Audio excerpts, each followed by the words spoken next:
Bom dia, meu nome é Lopes, eu sou pastor evangélico, eu moro em São José dos Campos, São Paulo. Eu quero dar as boas-vindas a este canal Maravilhas da Lei. Sejam todos bem-vindos a este canal Maravilhas da Lei, em nome do Senhor Jesus. Que Deus, o Senhor, abençoe sua vida, abençoe sua família, abençoe os seus negócios e que Deus abençoe o seu empregador. Eu sou grato a Deus pela bênção de Deus na minha vida, pela bênção de Deus na vida da minha família, dos meus filhos, na minha casa. Eu sou grato ao Senhor. Eu sou grato a Deus por estar aqui, através da internet, falando, compartilhando, comentando a palavra de Deus. Falar da palavra de Deus é fazer a obra do Senhor. E eu sou grato a Deus por esta oportunidade que Deus me dá.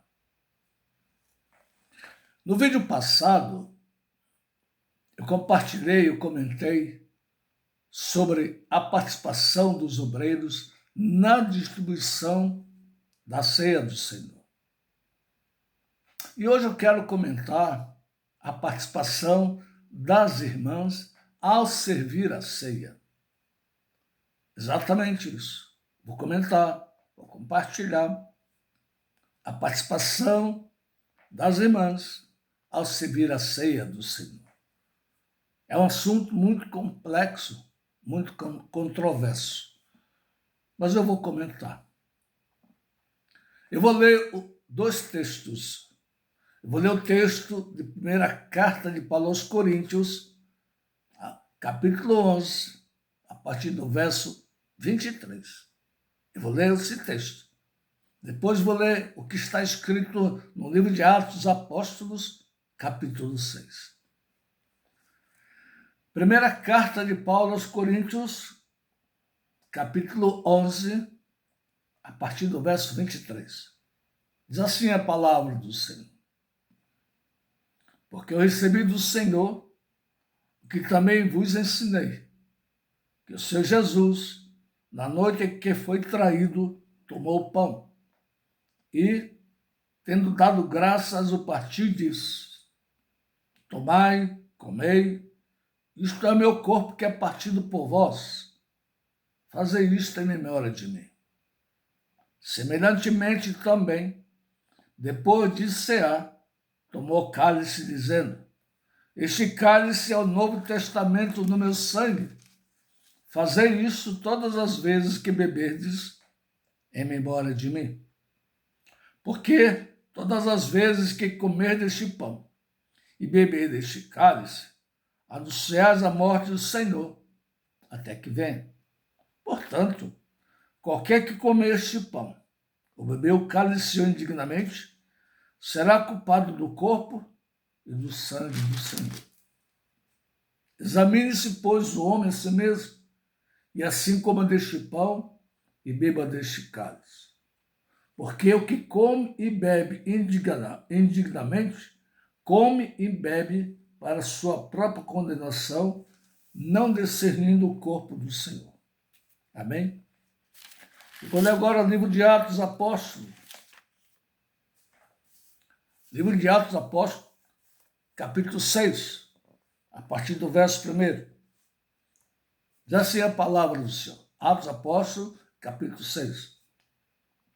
Ora, naqueles dias, crescendo o número dos discípulos, houve uma murmuração dos gregos contra os hebreus, porque as suas viúvas eram desprezadas no ministério cotidiano. E os 12, convocando a multidão dos discípulos, disseram: não é razoável que nós deixemos a palavra de Deus e servamos às mesas. Escolhei, pois, irmãos, dentre vós, 7 varões. Escolhei, pois, irmãos, dentre vós, 7 varões, de boa reputação, cheios do Espírito Santo e de sabedoria, aos quais constituamos sobre este importante negócio. Mas nós perseveraremos na oração e no ministério da palavra. E este parecer contentou a toda a multidão, e elegeram Estevão, homem cheio de fé e do Espírito Santo, e Filipe, e Prócoro, e Nicanor, e Timão, e Pármenas, e Nicolau, prosélito de Antioquia. Os apresentaram ante os apóstolos, e este, orando, lhes impuseram as mãos. E crescia a palavra de Deus, e em Jerusalém se multiplicava muito o número dos discípulos, e grande parte dos sacerdotes obedecia à fé. Então está aqui. Esse é um ponto-chave para a nossa meditação, para a nossa explanação. Quando foi decidido pelos discípulos, nesse tempo da vida, chamar homens para auxiliar no servir a ceia. Foram chamados 7 varões. Bem, por que então, nos dias de hoje, existem congregações, ministérios, que chamaram as irmãs para servir a ceia? Por quê? Baseado em quê? Bem, muitos obreiros, pastores, líderes, eles alegam, eles argumentam que a Bíblia não proíbe chamar as irmãs para servir a ceia. E vou repetir. Esses líderes, muitos pastores, obreiros, homens de Deus, homens que conhecem a palavra de Deus. Então, o argumento desses irmãos, desses obreiros, que são favoráveis ao chamamento das irmãs para servir a ceia, o argumento deles é que a Bíblia não proíbe chamar as irmãs para esta incumbência. Bem, eu quero deixar muito clara a minha posição aqui já vou falar. Eu não sei se é correto, se não é correto a participação das irmãs. Por que eu digo assim? A minha posição, digamos, seja de neutralidade. Porque eu vou pela Bíblia. Eu sou um leitor da Bíblia, eu sou um crente em Cristo Jesus que leio a Bíblia. Então eu sou apenas um leitor da Bíblia. E eu não vejo na Bíblia nenhum ponto de apoio para concordar com esse argumento de que a Bíblia não proíbe as irmãs para essa incumbência. Bom, isso é verdade. No meu ponto de vista, realmente a Bíblia não proíbe. A Bíblia não proíbe que as irmãs sejam chamadas para essa finalidade, para essa incumbência. Mas também eu devo dizer que a Bíblia não permite. Se a Bíblia não proíbe, a Bíblia também não permite, não incentiva. A Bíblia não dá essa iniciativa de chamar as irmãs. Volto a repetir. Eu sou neutro. Eu não tenho uma posição definida. Se é correto, se não é correto, as irmãs servir a ceia. Agora, nesse tempo da vida, eu quero puxar um ponto de reflexão. Nesse ponto, nesse tempo da vida, a Bíblia, ela nos fala que na linha familiar, veja o que eu vou falar, entenda o que eu vou dizer. Na linha familiar, A Bíblia nos mostra a família patriarcal.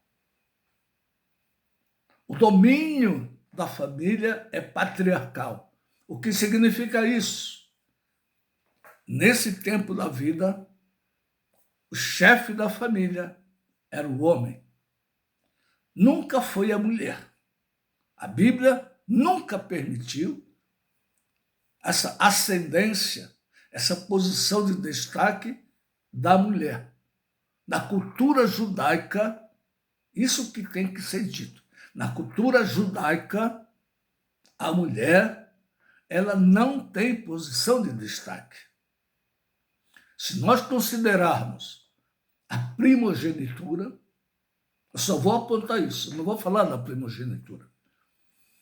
Na cultura judaica, a primogenitura, ela é para o sexo masculino. Na cultura judaica, a primogenitura não alcança o sexo feminino. Na cultura judaica, a primogenitura é exclusiva para o sexo masculino. Ou seja, na cultura judaica, a primogenitura é para o homem, não é para a mulher. Então, por isso, eu estou trazendo esse ponto para nós refletirmos nesse tempo da vida, por que a mulher não tinha um destaque. Agora, se nos dias de hoje, quer trazer as irmãs, as mulheres, para servir a ceia, que é uma incumbência pela Bíblia, a incumbência de obreiros, o líder, esse pastor, esse obreiro, vai dar conta de Deus. Vai dar conta a Deus. A Bíblia diz, Lucas 12, 48, parece, a quem mais é dado, mais será cobrado. A quem mais é dado, mais será cobrado. Existe mensagem na Bíblia Sagrada que quem é obreiro principalmente, precisa estar sempre atento com essa mensagem. No livro do Apocalipse, capítulo 22, versos 18 e 19. Apocalipse 22, 18 e 19. Fala de quem acrescenta e quem retira. É só ler o texto. Quem acrescenta coisas à Bíblia e quem retira coisas da Bíblia. Então, eu volto a afirmar mais uma vez. Eu não tenho uma posição definida sobre se é correto ou se não é correto as irmãs serem chamadas para esta incumbência de servir a ceia do Senhor. Eu confesso que eu não tenho uma posição definida. Até porque a Bíblia, ela não fala expressamente, proibindo ou permitindo. Mas nós temos que buscar reflexão por outros pontos. Então, o importante, para encerrar, o importante aqui, já que querem pôr as irmãs para servir a ceia, já que tomaram essa decisão, chamar as irmãs para essa incumbência, por favor, senhores líderes, senhores obreiros, oriente as irmãs, instrua as irmãs, porque parece que eu vejo as irmãs, parece que não sabem o que está fazendo. Porque fica claro, para mim, aos meus olhos, falta instrução para as irmãs. Se falta instrução para os irmãos, muitos líderes não instruem os irmãos, também parece que não instruem as irmãs. Explicar para ela, instruir o que é, o quanto é valoroso essa atitude, essa conduta, essa servir a ceia, a importância, o valor que é. Precisa passar a instrução para as irmãs. Já que queres pôr as irmãs nessa incumbência, por favor, senhores líderes, instruam as irmãs, oriente as irmãs sobre o significado valioso da importância que é essa atitude, essa conduta de estar nessa incumbência de servir a ceia do Senhor. Esse é meu ponto de vista. Que Deus abençoe. Que Deus abençoe os obreiros. Que Deus abençoe as irmãs. Que haja despertamento. Vamos prestar atenção mais na Bíblia. Vamos olhar a Bíblia com mais cuidado, com mais carinho. A Bíblia, nós falamos que é nosso guia, é nossa bússola. Ora, se a Bíblia é nosso guia, nossa bússola, por que não seguimos a Bíblia? Por que inventamos? Por que saímos? Vamos seguir a Bíblia. O Senhor Jesus Cristo disse, examinai as Escrituras. Nós temos que ler e examinar as Escrituras. O profeta Oséias diz, conheçamos e prossigamos em conhecer o Senhor. Vamos então ler a Bíblia para conhecer mais o Senhor, aprender mais, buscar mais conhecimento. E roga a Deus que Deus leve despertamento a cada um de nós. Que o Senhor Jesus abençoe a sua vida. Eu louvo ao Senhor por estar aqui trazendo essa mensagem. Amém?